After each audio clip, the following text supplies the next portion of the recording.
Imagine it is the middle of December. You're standing in Delhi, shivering inside a thick winter jacket. But at that exact same moment, your friend in Mumbai is sweating in a t shirt, and someone else, up in the Himalayas, is completely buried in snow. How is this even possible? How can one single country experience such drastically different weather at the exact same time?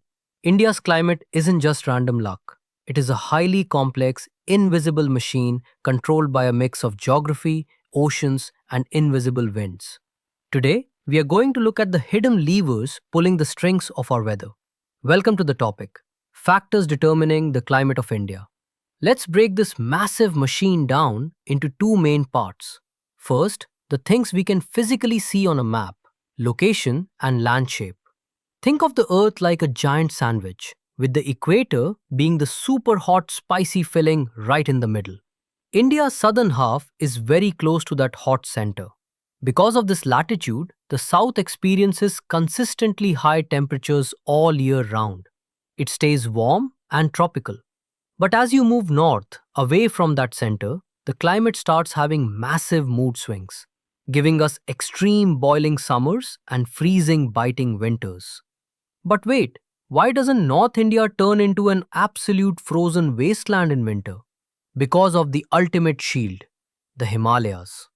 Think of the Himalayan mountains as a giant unbreakable wall standing at the top of our country. Without this wall, freezing, bone chilling winds from Central Asia would blast right into India. And in the summer, this wall does something even better. It traps the monsoon clouds, blocking them from escaping into China, forcing them to drop all their life giving rain inside our country. Now, let's talk about the oceans. India is incredibly lucky to be surrounded by water on three sides. Here is a simple science secret. Water takes a very long time to heat up and cool down, but land heats up and cools down super fast. This massive difference between the land and water creates a pressure vacuum. It literally pulls the monsoon winds from the sea onto the land, bringing us our rainy season. Because of this, your distance from the sea completely dictates your life.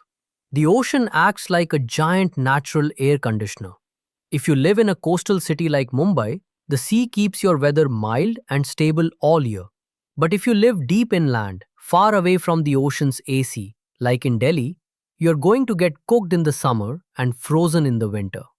But what if you're standing in Agra, sweating in the heat, while someone in Darjeeling is wearing a sweater, even though both cities are at the exact same latitude? The answer is altitude. Imagine climbing a massive staircase into the sky. The higher you go up a mountain, the thinner and cooler the air gets. And finally, the actual shape of the land, known as relief, controls who gets rain. When wind carrying heavy rain clouds hits a mountain, it is forced to drop all its water on that side. By the time the clouds cross over the mountain to the other side, they are completely empty. This is why the western side of our mountains gets drenched, while the plateau just behind them stays dry. Quick break. If you are finding this breakdown helpful and want to understand every tricky concept in your syllabus with this much ease, hit that subscribe button right now. Thousands of students are learning with us, and we don't want you to miss out. Let's go.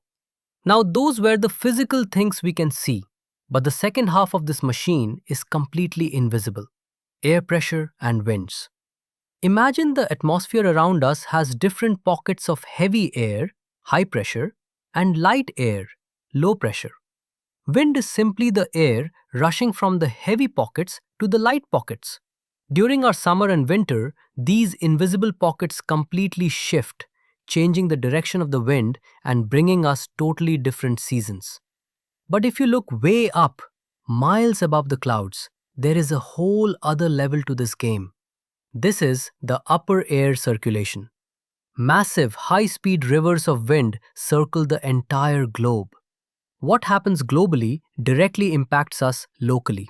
These high-altitude winds dictate how the air moves in and out of India. And sometimes, they bring guests. In the winter, you might suddenly see unseasonal rain in North India. This is caused by western cyclones, disturbances that travel all the way from the Mediterranean Sea pushed by those upper air winds. And during the summer, tropical depressions form over the ocean, spinning and dragging massive amounts of rainfall right onto our shores, controlling our monsoon.